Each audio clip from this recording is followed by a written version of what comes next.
Rai rai rai, iri rai rai rai, iri rai rai rai rai rai, hai rai rai, iri rai rai rai, iri rai rai rai, iri rai rai rai rai rai, yara rai rai. Shalom, shalom, wonderful friends. I'm so happy to see you. I am in New York City today. Um, it's been a wild day already. I gave a keynote address at the Repair the World conference. It was very meaningful. Next to Pittsburgh Steeler Zach Banner, who's been an ally to the Jews. And then I just taught at a Jewish high school about organ donation. And now I'm in a rabbinical school in the Bronx, where I just did a class on, well, for rabbinical students. But this has been the highlight. I said I will not be late for this because these are my people. These are my people who I spend my time with each week. And so, although this is my fourth session of the day, this is by far the one I've been most excited for. And I don't say that to everybody. And so, thank you for being here. And I really, this is a very happy place for me, where everybody should always feel safe to share their views and process their thinking in a space that strives to be inclusive and welcoming and pluralistic. And it's not about the philosophers. As I've said, none of this is about which philosopher we like or don't like. I mean, that's all interesting. This is about our connection together. This is about our own growth in our own life purpose and having more moral tools to figure out how we can be more of service to others. And this is about community and about thinking about the world's challenges and life's challenges and how we can bring more kindness into the world and understanding. So with that, we're at session 24. Actually, next, in a week or two, we might go backwards to someone I want to include who we already passed in the timeline, but that's okay. But today is William James. Before we get to William James, let's do a little poll to see what people think about this question. What about Jewish experiences speaks to you most? Or if Jewish isn't the right word, say religious or cultural. What about these experiences speak to you the most? The values, experiences that inspire me, human connection. What about Jewish experiences, or put in your own religion or word there, speaks to you most? Is it the values? Is it experiences that inspire you? Is it human connection? Very interesting. 50% say human connection. 25% say the values. 25% say experiences that inspire them. So that's a good segue into James, and part of what he's going to do in a revolutionary kind of way, although very different than the revolutions of Marx, is help us to think about the world of experience. How do we learn about the world? Is it by reading concepts in a book, or by experiencing things concretely in real life, so to speak? How wise is it really to be agnostic or undecided in life? This week, we return back to America. It was like Back to the Future. Return back to America with the New York-born godson of Ralph Waldo Emerson, William James, one of the founders of the philosophy of pragmatism. Pragmatism is a philosophical tradition that very broadly understands knowing the world as inseparable from agency within it. Knowing the world is inseparable from our agency within the world itself. For James, we gain knowledge not by observing, but by doing. He cares not about abstract theories as much as which ideas are useful in understanding the world. The Greeks would be like rolling in their graves, right, to think of truth like that. And one assesses whether an idea is true based on how useful it is for them. So take God. Is God true? Is it true there's a God? Well, James would say, who knows, right? But the question is, does the idea of God serve me, right? Is it a useful idea in me being a good person in the world or not? And that will tell me whether it's true or not. So too, on many other issues, it's true if it's useful, he argues. As a child, James spent several years in Europe. He later went to Harvard Medical School, but he became ill and depressed and never practiced medicine, though he did eventually graduate and teach physiology at Harvard. Most notably, in addition to being a philosopher, James was a pioneering early psychologist. He penned a tome called The Principles of Psychology, in which he developed an approach that came to be called functionalist.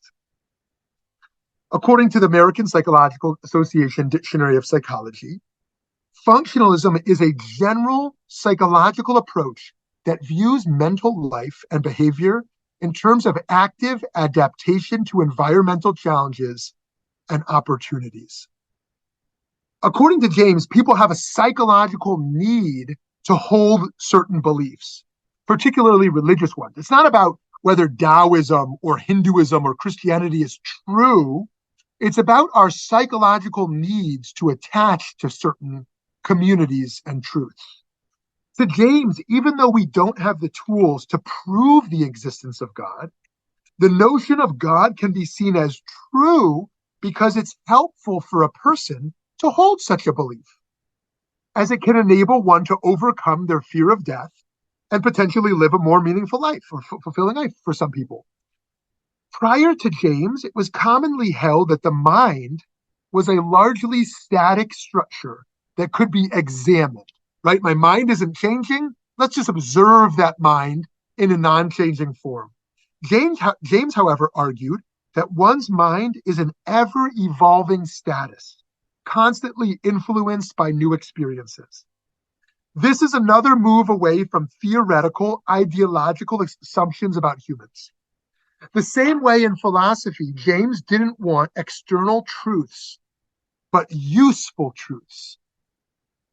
So too in psychology, James didn't seek unchanging, objective understandings of the human mind, but rather useful observations.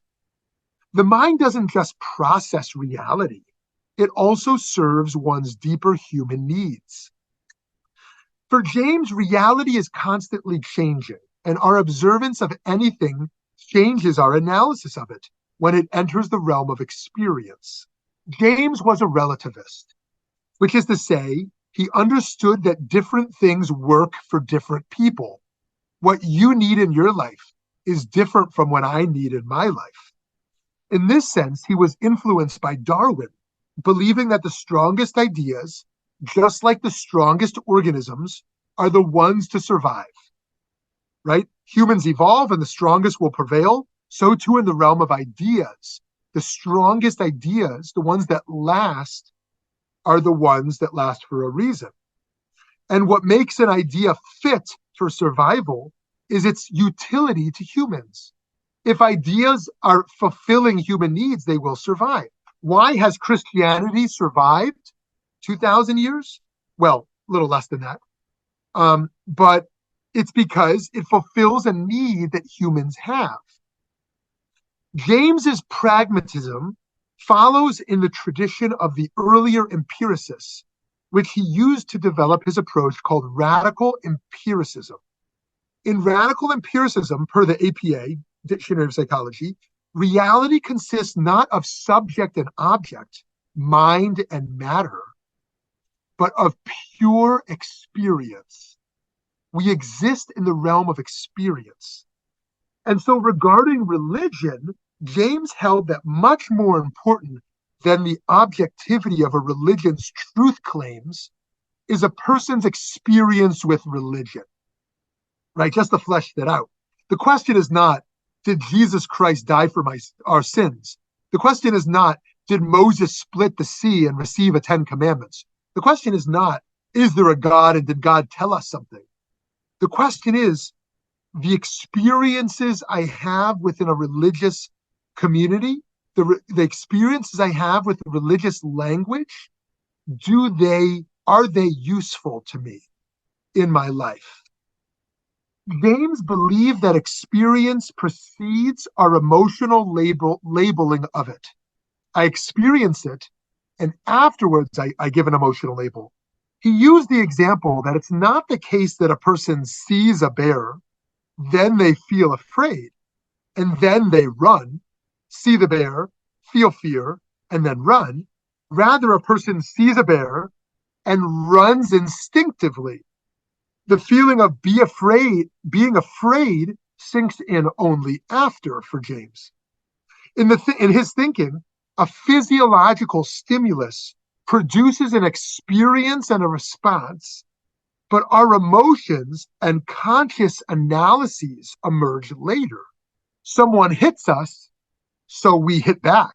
Someone hits us, so we run away. We react to a stimulus, and the emotional processing comes after. I think this may also be the case with how most people experience religion.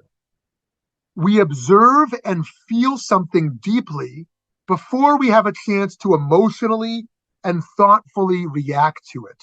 James's 1897 essay, The Will to Believe, is anomalous in that it's a philosophical essay that is also rooted in personal experience about how he overcame a deep sadness and depression through religious experience. For James and his pragmatism, though it is not enough to simply follow one's instinctive feelings, one must make up their mind about big ideas. For an idea to be useful, a person cannot sit on the fence about it.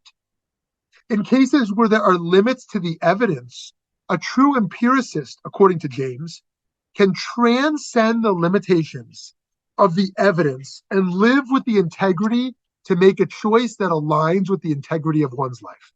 We can apply all of this to the claims of traditional Judaism. Do we know through objective study that the Torah is true or that there is a God? No, of course not. But we do know that Judaism and mitzvot have been a meaningful structure that have served the Jewish people for thousands of years. And an additional benefit in Judaism is that one can follow mitzvot and traditions of their people without being sure about the truth claims at all. And perhaps even a religious experience will follow. I may not know if there's a God. I may not know if these mitzvot emerged from truth. But I can have a religious experience, a deep spiritual experience through mitzvot. Similarly, do we have free will as human beings? We know we can't in our lifetimes come to an objective answer about that. But staying undecided for James is counterproductive. In the philosophy of James, by committing to believing something, you make it more true. Consequently, if I commit to free will being true, I will act with more freedom and live a better life. So he says, don't just be in a state of paralysis, intellectual paralysis. Are humans free? Are humans not free? I don't know. Who knows? He says, no, come to a conclusion. And if you conclude, for example, that we are free, you will gain more freedom. Come to a conclusion about God. Of course, we don't know. But by coming to a conclusion, you can lean in. You can lean in and have an idea that can be useful. That if we're just in a state of disbelief or lack of belief in anything, we don't have those vehicles necessarily for transformation that come with the will to believe. This adds a more practical meaning to how Yiddish writer Isaac Bashevis Singer humorously put it. We have to believe in free will. We've got no choice. Virtually all James's ideas have relevance to how one might live a religious or cultural life. But how can we use them to illuminate specific teachings from the Torah? Personally, I'm struck by James's notion that experience precedes comprehension and how it relates to the Israelites receiving the Torah at Mount Sinai. Here's what it says in Sefer Shmot, the book of Exodus. V'yikach Sefer Habrit v'yikra ba'oznei ha'am v'yomru kol asher diber Adonai na'aseh v'nishma. Then Moshe took the record of the covenant and read it aloud to the people, and they said, all that the Lord has spoken, we will faithfully do. Na'aseh v'nishma. We will do it, and then we will understand it. We will experience, and then we will comprehend. However, if one takes fewer liberties in translating the Hebrew, Na'aseh v'nishma, means more literally, we shall do and we shall hear. And as Jews, we pay careful attention to the word order. First we do, then we hear. We learn from this that we often don't understand the significance of the mitzvot we do until after we've done them. You don't understand what it's like to be a parent until you parent.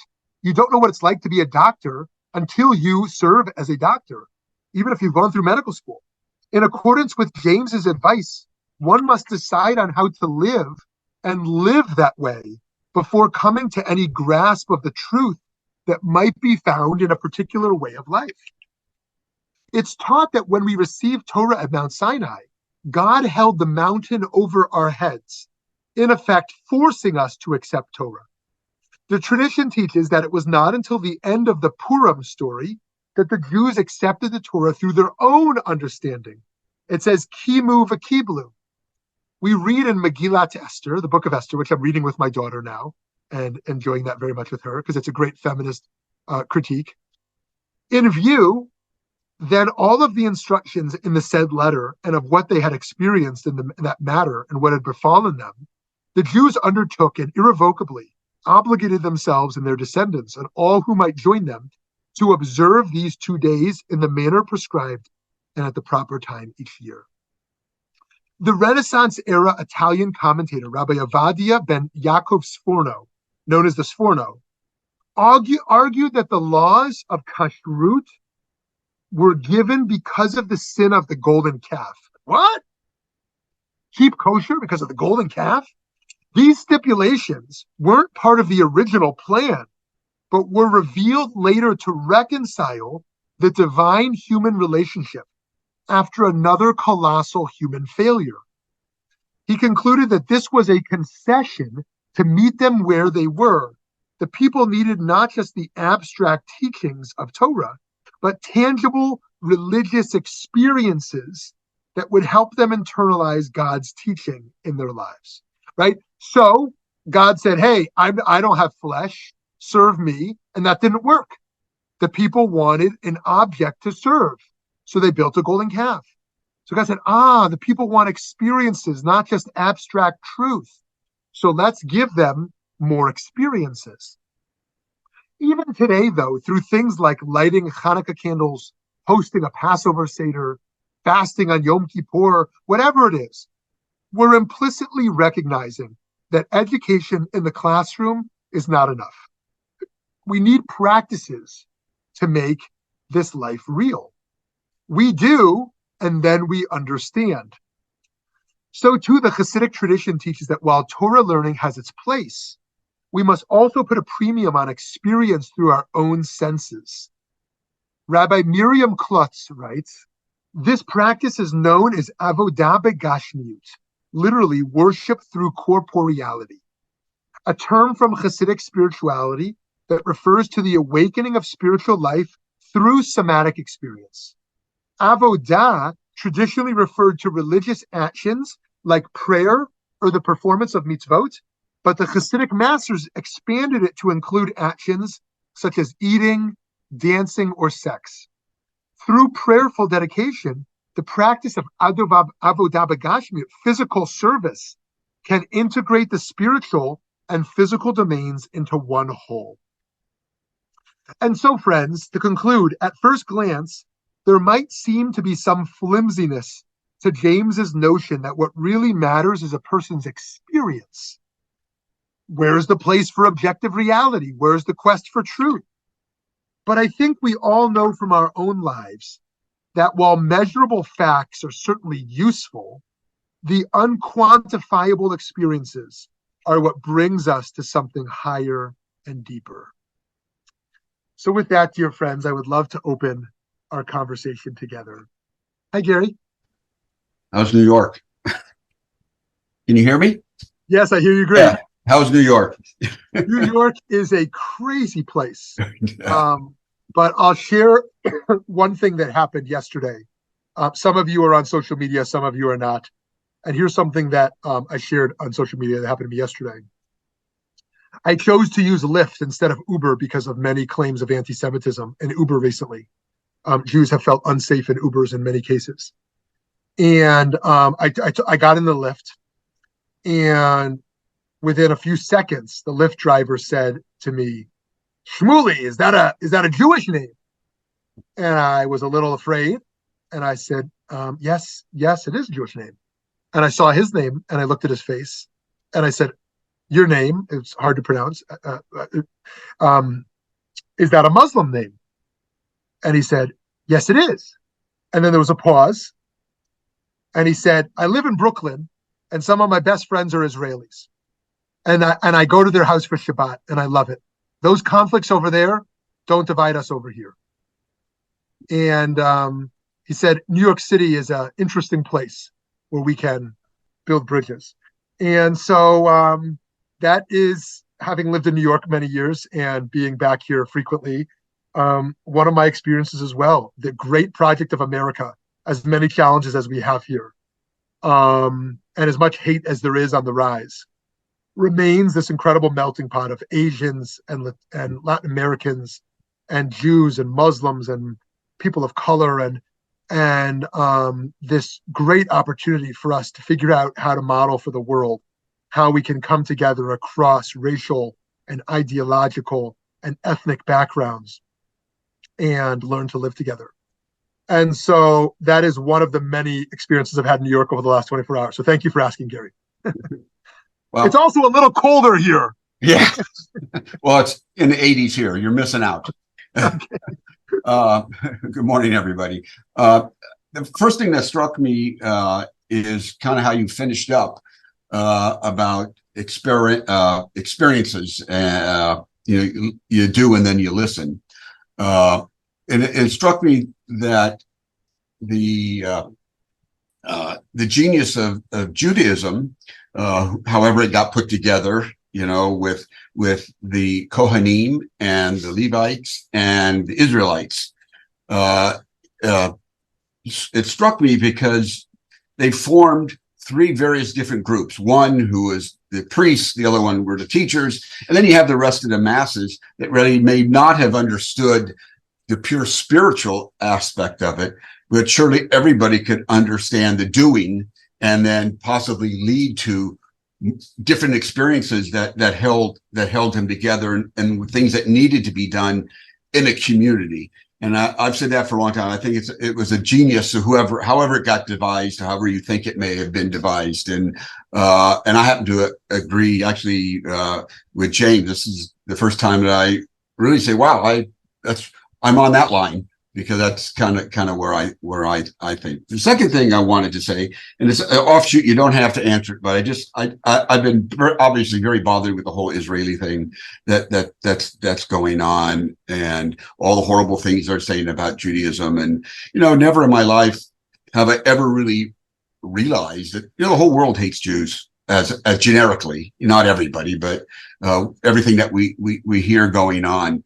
And it's been gone, I think, ever since Abraham. There's always been detractors against Judaism, and maybe it's the burden that God has given Jews to always have to deal with evil, because there's always evil in the world. There'll always be evil in the world, and that's a burden that God has given us to see the light and to show the people of the world to be the light, the Orgaim. To justice and good rather than bad. And so you don't have to answer that. I just had to get that off my chest. Okay. So thank you. Thank you. So good. A few responses with Gary, and then I want to respond to Steve on the chat, and then I see Eileen's got a hand up. And there are not many safe places in the world to share views these days, but I hope people do feel free here, wherever you fall out. On these issues, that we want to be a space where people can think and feel. So to go to your first point before your more loaded second one, Yeah, it's such an interesting thing if you think of the Kohanim and the Leviim and the Yisrael and the different roles that the priestly group had and the general Jews had. And then you look at history and how immigrants are often pushed into certain trades.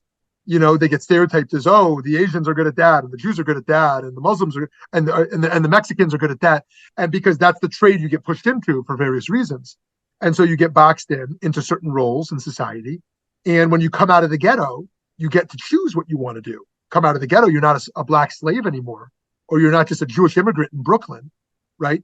Or you're not just an Asian American who is working dry cleaning, or a Mexican who's doing landscaping, or a Jew who's repairing shoes. You actually are choosing your trade in life, and what a great actualization of freedom when we can choose those roles and opportunities. And so too in Jewish life, that when we're not just pushed into a tribe or pushed into a certain caste, so to speak, but are able to choose the experiences we want. And also don't just attend a synagogue because we feel we must, or be in a denomination because we feel we must, but feel empowered to choose the Judaism that we want and not the part we don't want, right? As you and I were talking about, Gary, recently, that the parts that aren't working for us, we don't need to go there, right?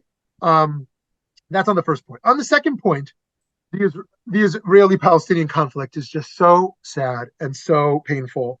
And having seen the highest number of Jews killed in a day since the Holocaust, and that massacre, and the number of people who call themselves humanitarians who actually had nothing generous to say to Jewish communities after Hamas engaged in such a horrific act of terror, killing over 1,400 people, injuring thousands, taking over 200 hostages, including babies and elderly people, beheading children, and then conveniently a few days later had a whole lot of humanitarian things to say when they had nothing to say on that day. I find to be so sickening and sad, and that if one is a humanitarian for all people and they want to speak up for innocent civilians in Gaza and innocent Israelis, that's beautiful. And those who are selective and only see the humanity in one group, how sad that reality is, in my view. And unfortunately, Jews have found that major segments of the left are just not with us. We've always known the far right to be a scary place of neo-Nazis and white supremacists, but many were kind of naive to the fact that, the liberal establishments or progressive camps are with us because, hey, we're in favor of many of these causes, and we're in allyship, and 80% of Jews are going to vote, this way, and so clearly that support will be there. But then actually finding progressive organizations, too many to even count, that literally celebrated Hamas's act as an act of noble resistance. That terror is now a progressive value of what it means to be in resistance. And there are very smart people in those camps, and that's a very different conversation. But the type of reductivist that only has one tool, a hammer, and every problem is a nail, right? Is here's an example. If the only evil you know is called white supremacy, if the only evil you know is called colonialism, then every problem in the world, every evil, has to fit into that little box. And when it doesn't fit, you smack that label on it anyways, because that's the only evil you know. And so now you say, oh, I get it. Israel is powerful, and Gaza looks pretty weak. So the powerful is the colonialists, right? Even though half of Jews are Jews of color, right? They're Sephardic Jews, over there. They're from the Middle East. They were expelled from Arab countries. But it's very convenient to call them white colonialists, even though Jews were living there for thousands of years. And it so happens that now, everyone in Gaza are the people of color. And so if that's the lens that we have to see, then all of a sudden, like anything you can do to dismantle the colonialists, which makes no sense. Colonialist implies you have another homeland. And in your other homeland, you've now taken over this other homeland. Well, Jews have no other homeland. So where's the colonialist, model doesn't even make any sense when there is no other homeland. If you have Britain, and now you have other countries you're trying to take over in your colonialist enterprise. Makes sense, right? But if you've been there for thousands of years and you expand your presence because of a Holocaust and because you've been expelled from countless Arab countries, and you're also, roughly half Jews of color, the models just don't work. But nobody in those camps is interested in the models not working, but they're interested in being on a bandwagon. And so that's very sad and lonely for those who thought there would be more support.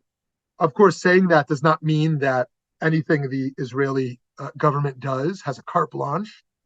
But anyways, I have so much to say on this, but you didn't come here for that. And so if folks want to share something different or argue against something I said, you're welcome to do that. And maybe we'll circle back to this, maybe we won't. But let me go to Steve's comment on the side, then we'll go to Eileen and then to Arnie. And so to Steve's great point here around religious experience, what does it look like to have Jewish experience that is not God-centered? And I think the opportunity is so rich, so rich.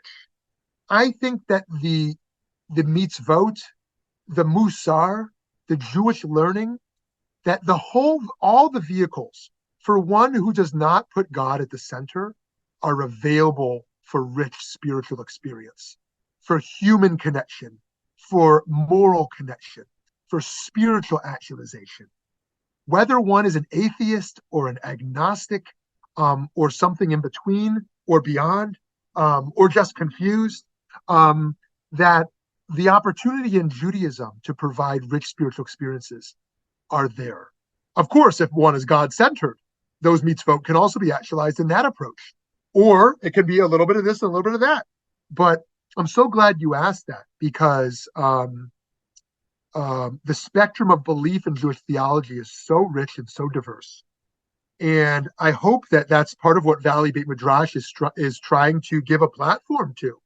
That whether you're Hasidic or Orthodox or Reform or Conservative, atheist or a believer, Jew or Gentile, that engaging in this learning together, the celebration of life, that are rolling up our sleeves in social action, our desire to grow our character, become better human beings, and be of more service to each other, that whatever those theological beliefs should not divide us, but should be add more richness to the diversity of our community. So thank you so much for that, Steve. And over to you, Eileen. I had a couple of questions. Mm-hmm. Is this Henry James the same Henry James who wrote novels at the turn of the century? So this is William James. Oh, that's his brother then. Okay. Yeah. So you can educate me on that, because I actually don't know that Henry James. I've heard the name, but I couldn't say anything else. He wrote novels about the American experience, okay. And he worked with the New York Society in showing that even though, quote unquote, they had everything, they were the golden bowl. They were pretty on the outside, empty on the inside. Okay, very interesting. So it sounds like it's my own intellectual impoverishment that I haven't read him. But I have to also confess that I was not interested in any books until I got to halfway through college. I spent the first 20 years of my life just trying to, get by on tests without having to read as little as possible. And then all of a sudden, all I wanted to do was read books. And I feel very, sad about those lost years. So it's very possible I read Henry James and had no idea what I was reading. But thank you. The second thing is, there was a publication which I think just came out today of a study in which one of our science psychological researcher says there is no such thing as free will. So is there a question, or is it just a comment? That's basically a comment after what was said. Right. To have at the same time this book based upon research which says we do not have free will. Now, I haven't had time to even look at the book because it's brand new, but I did hear a discussion about it. So it sounds interesting. Good. I suspect free will is going to come up again in this series together. Yeah. And the range of complex views, especially as neuroscience becomes a partner in thinking about these questions in recent decades. Yep. And the complexities of behavioral psychology and understanding why are humans doing what they're doing and how predictable is that behavior. And it turns out that humans are remarkably predictable. And it turns out that a whole bunch of people are getting rich off that predictability, knowing what we will say and what we will buy and what we will do, and how people are able to capitalize on that. And I'll give you one example. Just like we wouldn't open our mouth to a stranger and allow them to put whatever food they want in our mouths, we'd want to know what it is. Many of us are doing that with the media. The media is just spoon feeding truth into our mouths. And many people take the media to be a source of just absolute truth. I read stuff in the news and forget even whether the facts are true. The constant bias and slants that are a part of a for-profit industry, part of the capitalistic enterprise that views media as a profit-making machine. It is not a part of the truth-seeking machine. I mean, there are people who are honest that work in media, of course, right? But to understand that people are profiting based on what our minds want to hear and don't want to hear. Okay, thank you, Eileen. Let's go to, yes, please. See what we want to see. Exactly. And what we want to believe, and this reinforces it. Exactly. And to always ask ourselves when the media pops up, why am I being shown this? Right? Forget even the liberal versus conservative thing. Oh, liberal news is saying this, conservative news is saying this. How can I get different perspectives? That's one thing. But then even within, like, why are they showing me this? Why are they telling me this? Like, what is, and how can I, and how can I not make sure they're controlling me, but what is it triggering for me? What is happening in my inner life when that media shows me that? And how can I regain my freedom in response to it? That it's not just us being in a rat race, in a machine of media pushing us narratives that push humans to think the same way, as opposed to finding our freedom by breaking out of the media. Yes, Arnie. By the way, I looked it up, and William James and Henry James were brothers. Right. Thank you. Extreme relativism is terrifying to me because, well, relativism when it applies to just the individual is fine. But when it starts impacting other people, it can be very dangerous because a person can go through a logical trail that allows them to do terrible things. Like you can say, I don't like these peoples and they should not exist. And that is useful to me. So it should happen. And you were alluding to that when you talked about absolute truths. Is there any limit in William James as far as his relativism? That is a great question. And I wish I knew enough to answer that. And I don't. I don't know what limits James would put on that. It's just, but I think your concern is a very important one, because all of us here are on some level relativists and on some level reject the extremes of relativism, I'm sure. And I'm sure we navigate that tension differently. To state where we're all relativists, we all understand that people are fundamentally different. And because of those differences, our moral claims will be different based on how we're situated. And I'll give an example where that might make us uncomfortable and where that might make us more comfortable. But I'm going to make some assumptions. For example, I imagine most of us are opposed to female genital cutting, or female genital mutilation, as some people call it, depending on who's speaking. And our opposition would sound something like this. I believe in women's rights. I believe in girls' rights. I think that women have the right to sexual pleasure. I reject a tribal religious understanding that says it's immodest for women to have sexual pleasure and to cut the clitoris of girls. That's what a human rights person might say, right? That in the name of modesty, we think hurting girls, not to mention the high numbers of girls that die from such a practice, we think that's a human rights violation. That's what a human rights activist or advocate might say. What a hard relativist would say is, who do you think you are, you Westerner coming to my tribal land and telling us that what we're doing is wrong? Who do you think you are? My tribe has been doing this for millennia, and you're going to come over here and tell us that you think it's barbaric, right? So the relativist says, they're right. We have no moral claim to make. That's their tribe, and they can do how they please. Doesn't matter what you think about women's rights. Doesn't matter what you think about the girls dying, right? What matters is that they have the right to their relativistic moral approach, and we should honor that. Now, that's an approach that comes up often as a tension. Here's a case where we might feel differently about it. Now, I in no way want to compare circumcision of males to female genital cutting. I think they're completely different. But there are some fringe left activists that are on a war against Brit Milah, that are on a war against circumcision, to say the Jews are barbaric.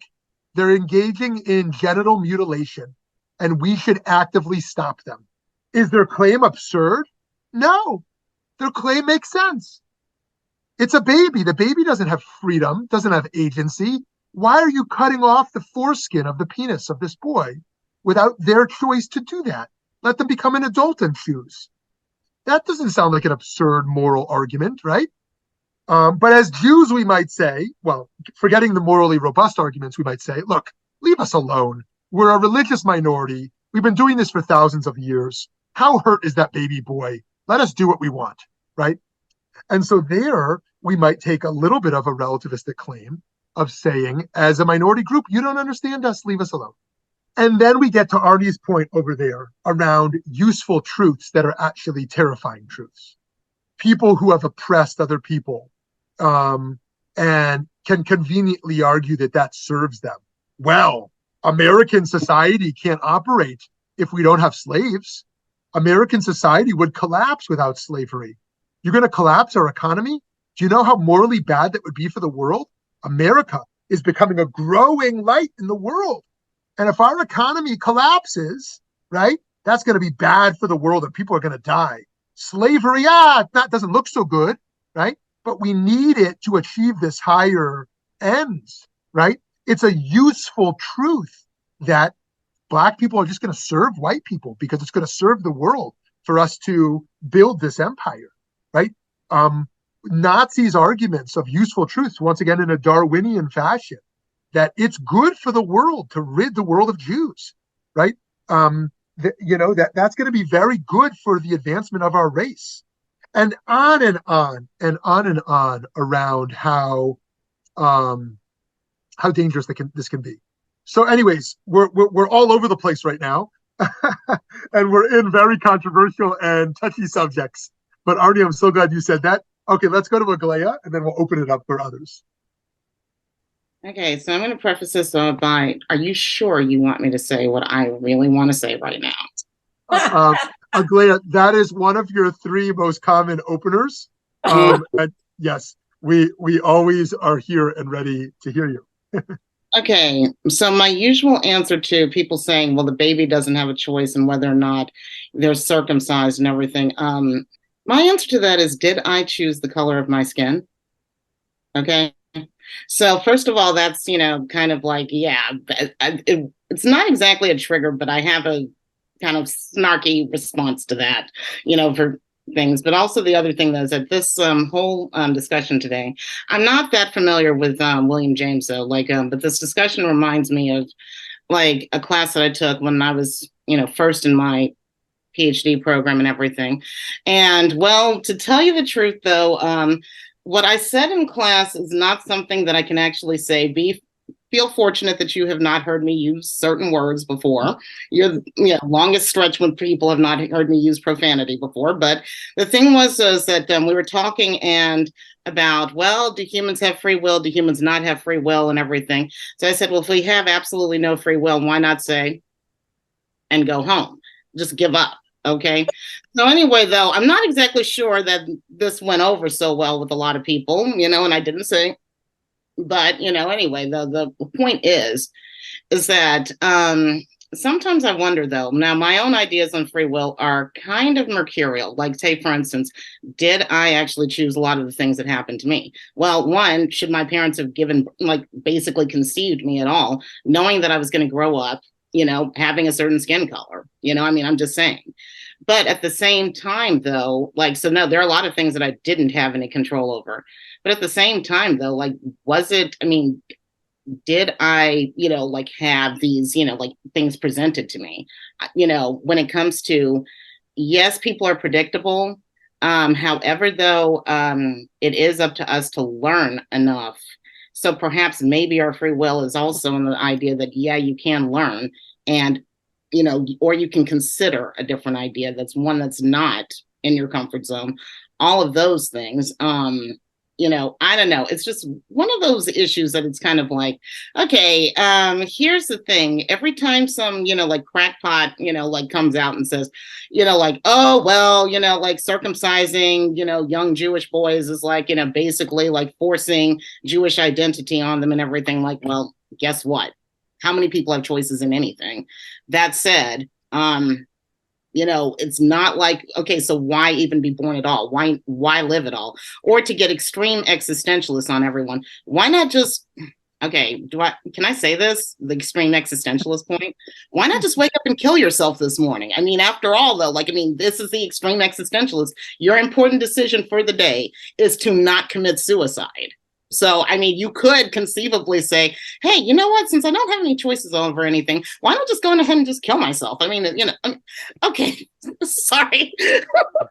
You put me on an interesting day. So I'm going to shut up now. Okay, Aglaia, thank you. Yeah, I appreciate your point here because I mean, for me, one of the things that pulls me into Jewish values the most is exactly what you said, that we are free, we are responsible, and we can learn, and we can do teshuvah, we can grow, that we can advance our character, we can expand our empathy, we can make really robust moral choices each day out of our comfort zone, right? And I don't want to be, and even though there's so much of our lives that are determined, we were born in a certain situation, into a certain reality. And a lot of that, the way we were born and when we were born and where, we just can't change that. But we can change our relationship to it. And we can change by continuing to learn and evolve as people. And I don't want to be in, and so those determined parts are very real. But I think at the center of what our moral and spiritual enterprise ought to be is a commitment to our own freedom. And the learning and growth that comes with that. So thank you so much. I appreciate what you said a lot. Okay, we didn't yet hear from Ed or Alex or Ali. So let's see if any of the three of them want to jump in. Okay, Ed, we'll start with you. I'm going to kind of change the perspective, I think, but Great. Looking at it from James's life period of living, he was dealing at a time as I think a New Yorker, a Christian, and during the Civil War, which of course had slavery as one of the issues, along with freedom and things like that. And I understand that two of his siblings were a part of the Civil War, but William James was not. From your perspective, if you were to put yourself into his shoes, what's the rationale of doing versus observing, I guess, slavery, freedom, the Civil War, the killing? And by the way, the Civil War was Christians against Christians. So there's no necessarily religious aspect of that. Yeah, that's a great insight, Ed, on what it means to be living in that time period, and one that, it's funny. I mean, you often hear people say in America today, we've never been so polarized. We're so polarized in America today. Like, oh, really? Never been so polarized? There's a thing called the Civil War. We were pretty darn polarized in the Civil War. I mean, it's like hilarious to think about, But I mean, let me be clear. Like as a Jew right now living during the Israel-Gaza war, I want to be clear in my view that I think it's a good versus evil. Now, let me be clear. I'm not calling Palestinians evil. Most certainly, Palestinian civilians, I don't want their deaths. I think Hamas is a terror regime, is an evil enterprise. It has to be taken down. And so too, in the Civil War, I think the enterprise of upholding slavery is evil that had to be taken down. That terror, the terror of slave owners and the slave establishment, and the terror of a terror network that oppresses its population and kills innocent civilians indiscriminately, are evils to be taken down. I think there's so much gray area and nuance when you get into deep conflicts. But I think within that gray area, we can't lose the black and whites also around who values human dignity and who does not, and what are we ultimately fighting for here. And for James in that time period, yeah, I mean, that's an, one of the incredible things. Dara Horn, we had Dara Horn at VBM not long ago. She wrote a book called People Love Dead Jews.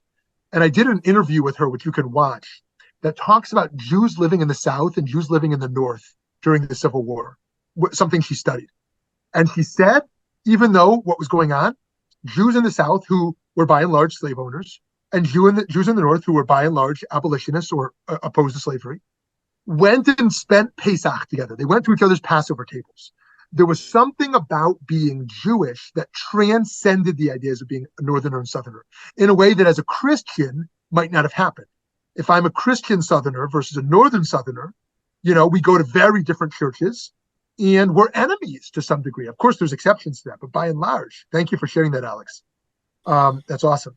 And so James's relationship to his family at the time and to his communities is a fascinating thing. He's not the same as Thoreau and how Thoreau came out on this. But how do you approach that relativism within a time period like that goes back to Arnie's point earlier? Like, how do you embrace the usefulness during a time like that? And that leaves me with a lot of question marks. So Ed, yeah, thanks for raising that. And what I could say is to be continued. I mean, what a great study. I mean, Civil War history is already so fascinating. Who said what and why? And unfortunately, you can find some rabbinic sermons that use Torah to justify slavery. It's just hideous to think that could be done. And those who use Torah as a call for abolition, as the Torah does, in the Jubilee year and the like. So anyways, okay, Gary, over to you. Yeah, I just would like to comment on your comment with evil, good and evil. I just had a discussion with my son the other day, mentioning much like you did. One of the issues today is social media and journalism and blah, blah, blah, blah. And depending on what station you listen to or what have you. But here and just use the Civil War, we didn't have social media. We didn't have radio. I mean, we didn't have TV, but yet people found a way to justify their evilness without being bombarded with social media. There were still forms of communication that people decided to read or not to read. And if we go back in history, if you just look at the Crusades, it's the same thing. They didn't have anything, but yet they found a way to justify their evil rather than their good. Right. That was my comment. Yeah, and one of the pressing questions that emerges with human freedom and human responsibility right now, again, we only have 2 minutes, but looking at this war right now, I would say among Jewish commentators, there's largely two views, although there's so many. One view is the traumas and fear that emerge in self-defense. You have a bit of a license to not make your number one priority the welfare of the other side. That is to say that if you fear that the terrorist network of Hamas, as they make clear, their goal is to eradicate the entire Jewish people from the earth. It's not just, we want Palestinian rights. We want a little more land. No. We want Israel destroyed and all Jews dead. And so one view is you can kill innocent civilians if you need to in order to stop that threat from killing all of your people. That's one view that's out there, that yes, killing innocent civilians is bad, but you can do that if that is sadly necessary in taking down a terror network that keeps your people alive. That's one view we hear today. The other view is, and this is more fringe, certainly within the Israeli human rights group, but essentially, you have to take every possible moral precaution to protect innocent civilians while you're also trying to achieve your goal. Those are dual goals on the same level, protecting yourself and protecting innocent civilians on the other side. And that's a test for our humanity right now. For those of us who are sitting a very comfortable life, our moral predicaments are very small. It's very easy to be pure. right, in our commentary. But when you're in the throes of trauma, when you're in the throes of rockets being shot at you, when you're in the throes of the whole country being called up from the reserves and being potentially wiped out, the question is my number one goal to be as moral as possible or to survive? Right. And it's very sad to have to make that choice. Do I want to survive or you? If someone's attacking you in the street and you don't know if they're going to kill you or not, do you just give them a soft hit to defend yourself, hoping they're not going to hit you harder? Or do you hit hard enough you're going to escape? And many of us have had privileged enough lives that we haven't had to wrestle with such things. But that's a real predicament. How do you keep your humanity intact when you're operating in a place of that level of trauma and fear? So friends, I'm sorry to end on a sad note, but these are intense times. William James was supposed to be an uplifter around the power of experience. And I do close with that bracha, that blessing to everybody, that amidst all of the darkness of the world and the sadness of reality and the conflicts and the hate and the war, I mean, these things that just don't go away, as we pray for peace, we pray for human solidarity, we pray for human connection beyond our tribes and our races. And at the same time, as we wrestle with all the messiness of those pains and traumas, that we continue to find positive, meaningful experiences in our lives, spaces that are spiritually uplifting, morally renewing, connecting between humans, and continue to fill us with joy and connection. At VBM, we want to be thought-provoking, we want to address the darkness, but we also want to be a place of joy and connection. And we hope we strike that balance well, of being honest and creating honest spaces, but also of celebrating the joy of our freedom, celebrating the joy of our potentiality. Have a beautiful day. Can't wait to see y'all next week.